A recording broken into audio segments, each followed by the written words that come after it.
So as I've mentioned before, that we are to a superior race like the Greys as dogs are to us, then how are we to dogs?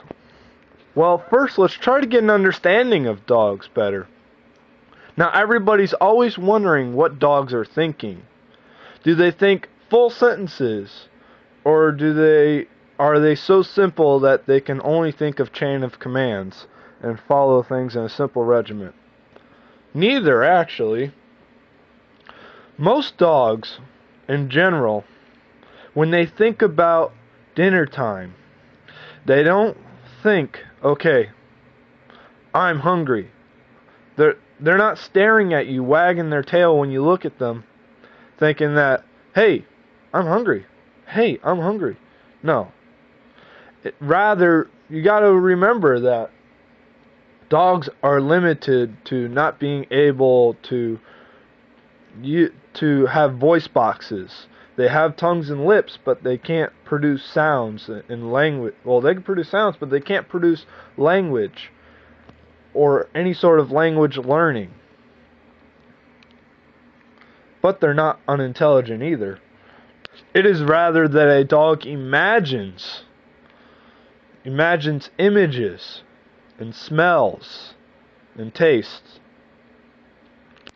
When they watch you and they want something, they're trying to imagine what physical movement you make that will, or sound that you make that will signify that they will be getting food soon. The only reason why they stare at you the way they do and wag their tail is because they in turn are trying to communicate with you. They're trying to tell you, they're trying to stimulate you into making that action or making that reaction that entails people to go and make food. Because in their eyes, they don't think that, okay, when am I getting food? They think that if I do a certain thing, then my master will go get me food. And not necessarily in those words. It'll be more of an image. They will imagine themselves being able to get what they want through looking at the master from past experiences or past smells that they've had.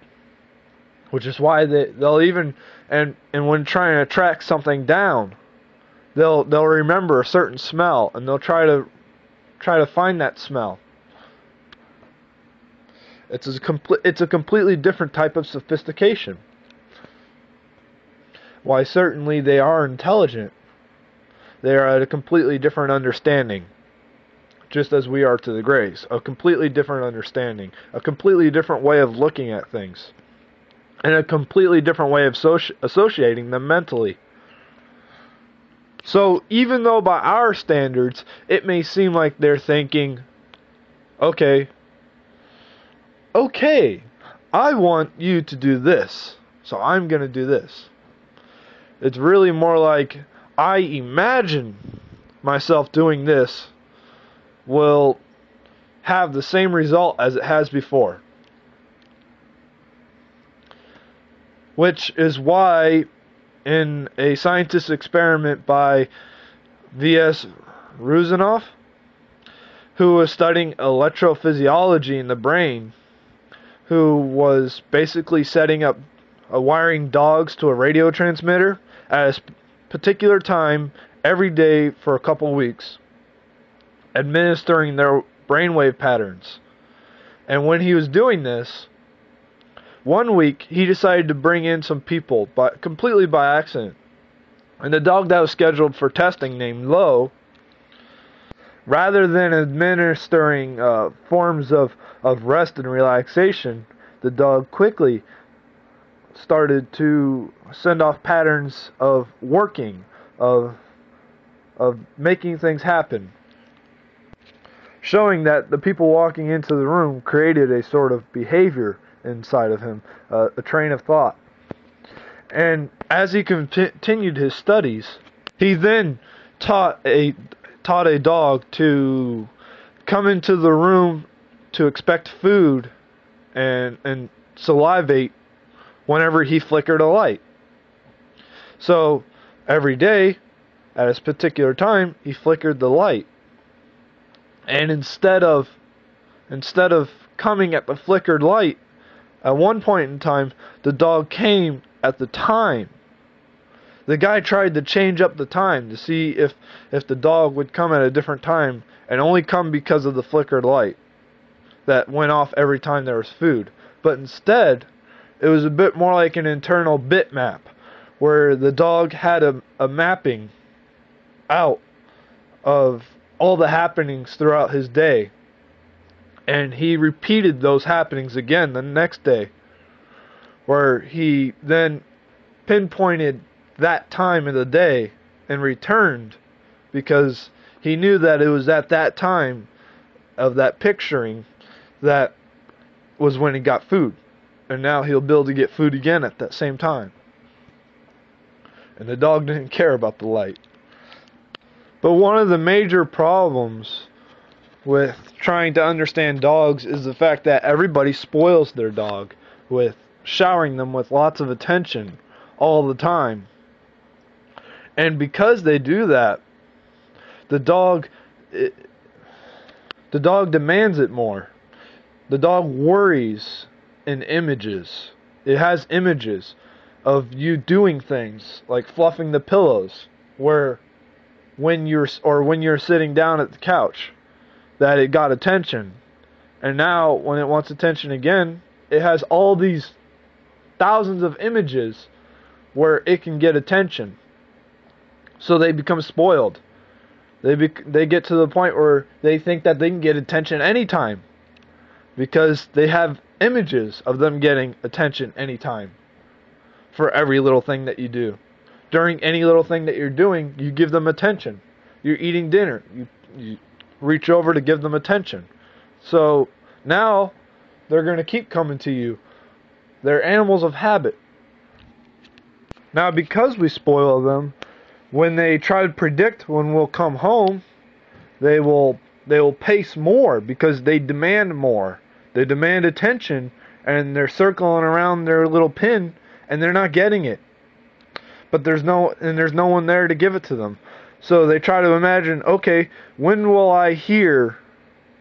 Okay, they try to imagine hearing someone walk up the steps, but they don't hear it yet. And it makes them nervous, so they start rushing around, they start panicking. And in a sense, eventually, when they do actually hear it, then all of a sudden an adrenaline is just pumped through quickly, which is why they'll just sometimes freak out when you come home, and they might get an erection because they have anxiety, because because they already get so much attention that they're demanding it when we're gone. Especially with scents.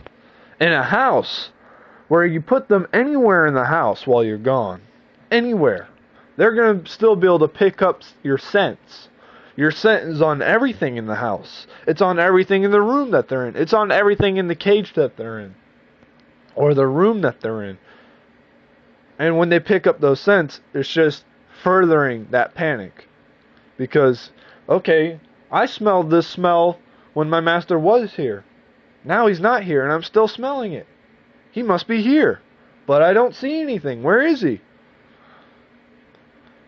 It's a sort of psychological trauma, a sort of confusion. Some dogs have been known to kill themselves when they were left alone. I've known of one dog, this guy, he got it addicted to alcohol, actually. And instead of a person that it was constantly craving, it was craving alcohol. And he made it, and there's a big difference between craving people and craving alcohol, because the alcohol changes the way they're thinking. It enhances their needs. So when it wasn't getting the alcohol and it was left alone, it was smashing into the walls trying to get out, because it could smell the alcohol in the house. It could smell all the residues, but it couldn't get it. So it kept smashing into the door until it broke its neck. And it was just desperate. You gotta imagine that the anxiety must have been through the roof inside that dog. Major case of withdrawal. And if you want to try to relieve their anxiety, one thing that you can do is rather than showering them with attention whenever they ask for it, you could set up particular times of the day where you feel like giving them attention, and then don't give them any more attention, and just keep it like that every day. Or it helps to give them a second dog. If they have somebody with them through everything, then they won't have to worry so much about the images that you're going through that signify that you're not here, because they'll have someone else there with them. Or not someone, some other dog with them. I guess to them it would be a someone. And the term for dogs that are left alone is called separation anxiety. Well known, of course. And because they demand this attention, they in turn become the leader of the pack. They become the leader of the owner. They're leading the owner in their mind. They're leading the owner to get what they want. They're a pack animal. They need leaders, or else they become the leader. Kind of like me. One way to help them is that keeps their life nice and pleasant is to actually force them to sit. Well, not force, but teach them to sit every time they want attention. So that way, if they're walking around and they're just looking at you and they want attention, they're doing what they want to do to get attention. But instead, you've now taught them, okay, I have to do what he commands in order to get attention. I have to sit. So it will come up to you and sit down and start panting. And, oh my God, I'm still not getting attention. Why am I not getting attention? I'm sitting like I'm supposed to. You look at them and you say, sit. And they stay seated, then it's still working. Or if they're walking around and they look like they're begging for attention, they're all over you. You put them off of you, you tell them sit, they sit down, and you start petting them. It may seem uncomfortable to the owner because people want things to be more congenial and friendly and a lot less military. And in many situations, the dog even will refuse to obey the sitting action for attention. In which case, you gotta ignore them. Ignore them until they obey you. But wait, some dogs have refused to respond for as long as 4 days. Now what do I do? Well, part of that's because they're no longer puppies. They've been raised in a spoiled manner. And just like a person who is raised in a spoiled manner or any manner, it's hard to change an adult. Okay? It's easy to get into the head of a child and install any sort of understanding that you want. But it's hard to change an adult's mind who doesn't want to change. If a person doesn't want to change, they're most likely not going to change. If they don't want to lose weight, they're probably not going to lose weight. But if they want to lose weight, then you can probably make them lose weight. So what you have to do is you have to make it fun for them. You have to, if they're not responding, give them a treat when they do sit, and then pet them. And don't make sure it's not like some big treat. It has to be just like something really tiny and little. And to them, that means the world. It doesn't have to be something huge. Smells are important. As long as it has a good odor on it, it's a good enough treat. It doesn't have to be huge. It can be the size of a pea, and that's okay. But don't give them peas. They're not going to eat peas. If you're tired of them jumping all over you and licking you all the time whenever you go to sit down in a chair or something, then what you got to do is no eye contact and completely ignore them. Heck, it works for the greys. They don't make eye contact. They developed a way so that way people wouldn't make eye contact with them. And thus, when they weren't looking at you, it was then that you were no longer associating them as an emotional figure or something with expressions or feelings, and you're not thinking about them. Instead, you're thinking about what they're telling you. You're only thinking about what they're telling you, or because there's no eye contact, there's no sound, there's no voices. They only download things into you. They're not going to use their voice because they don't want to, because then that will in turn create an emotion in you. They don't want you to have an emotion over what they say. They're just trying to get what they want in you. That's it. That's all they want. In and out. It's a completely different way of thinking. Just like it's a completely different way of thinking for dogs and people. And it is all a big control mechanism. We control dogs. They control us in ways that we don't even really notice. Do you think a dog really notices that he doesn't since a dog doesn't associate words and only associate adds images, because dogs don't have that critical thinking aspect where previous knowledge is used to come up with alternative solutions that have never been thought of before. Dogs instead follow in a pattern and thereby think of it more as keeping with the pack rather than being controlled. Packs often change leaders for dogs. And I'm sure the Greys don't look at it as controlling our race, forcing changes that need to be made, but rather saving or preserving our species. Not nearly as like a form of selfish need or any sort of entertainment in any way of the manner, meaning that like they're not trying to do something that will make them happy or something that will put a smile on their face. It's for other reasons that's not part of our way of thinking. A way of thinking that has a need to preserve life. Something that is beyond critical thinking and finding solutions.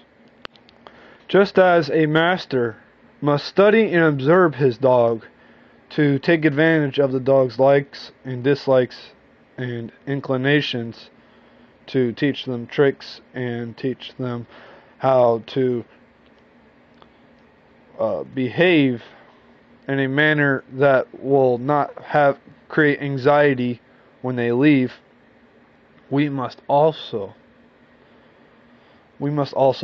study the Greys better and more, and possibly in the future try to take advantage of the fact that they won't make eye contact or things like that.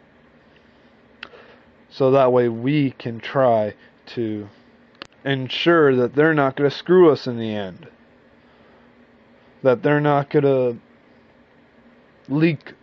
they're not going to disappear and leak intel of our location to a foreign race to force us into a fight and basically, make us have us be screwed, having to fight a race that we may not be able to beat, which puts us at a disadvantage when we have people like Ricky who are being abducted and so many people are following him. Because although the guy's a cool guy, trust me, but it's our understanding of the Greys and the way that we look at the Greys is the only thing that keeps us in check with them. The only thing that keeps it so that way when they try to touch our leg, we feel frightened and frozen. It's the way that we look at them. If we completely change the way that we look at them, they lose all their power. Just as if a dog changes the way that he looks at us, we lose all our power over them. And we then have to change the way we work with them. We then have to try to target their likes and see if we can use their likes against them. Use their likes to get what we need them to do, to behave the way we need them to behave, to get the sort of result out of them that we want, which is to be our friend. They want a result out of, the Greys want a result out of us. Possibly a result that we don't want to have to fulfill. As far as I'm concerned, our consciousness never ends. And if our and the little changes that we make to our race never end. And ergo, we are reaching a sort of fate, if you will. An evidence of fate. Because if people don't necessarily, if they die, but the information doesn't disappear, the information is still here, and everything that happened still happened and is continuing to work on, then we are approaching something as a unity. And Ricky's always wondering, why are people studying the crafts of the Greys that have crashed? Or why do they even care about the UFOs? Why don't they care about the brain, the Greys' way of thinking? Well, duh, that's because our leading researchers aren't abductees. We don't have a way inside their brain, but we need a handle on everything on everything about them if we are not to be controlled. Nobody wants to be controlled. And right now, I'm like a hurricane, because my way of thinking has started from my dad's way of thinking that he bestowed into me. And it will just continue on in multiples. And now that the chain reaction has started, there's no ending it, there's only changing it. Which is why they can't do something like try to kill off our entire race. Which is something Rick used to wonder about, like, okay, then why are we still here if we're such a screw up to them? It's because you can't just kill off a race to fix something. Killing it off doesn't fix it. If you recreate the same thing and go through the same process all over again with the same exact creature, or you try to modify it, however you modify it isn't necessarily going to work, because what you originally had could have been changed, could have been altered. And you got to remember, if you do have to start over with something, you in turn have a new way of looking at it. So it's not going to, even if you try to make it the same as it was, it'll never be that way again. It'll be something completely different. Trust me, I've tried to build things where my first design, although at first it seemed so great, and it did have a nifty function, but all of a sudden when I tried to recreate it, I had a different way of looking at it. So I created a completely different way, which was simpler and better, but it lacked something else, where there was a completely different flaw. And so they can't just, if they want to stop me, they'll have to try to work around me. They'll have to try to change me, because I'm going to make some serious changes in this world. And that's a promise. People who personally know me will understand.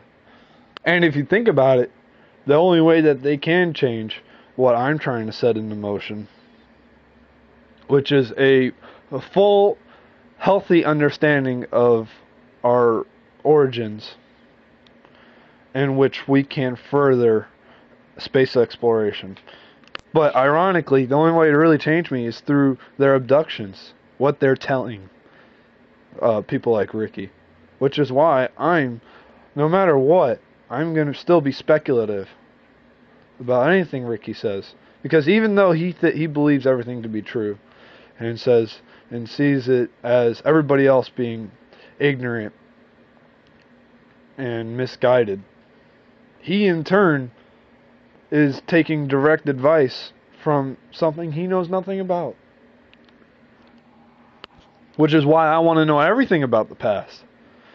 Because the better we understand the past, the more perfect we can make our future. And by perfect, I mean not what it is now. So back to dogs.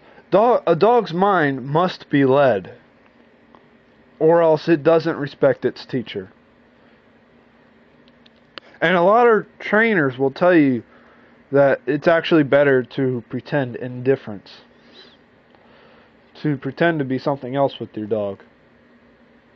But what I do is I go ahead and spoil mine, because even though they protrude images of leading that require specific reoccurrences, dogs actually are able to learn. And because they're able to learn, that reveals that there are not just images and smells going on in there. And even though the thoughts aren't protruded in the words, they do have thoughts. And I don't want to mislead them either. There is a way to make everybody happy. And I intend to find it.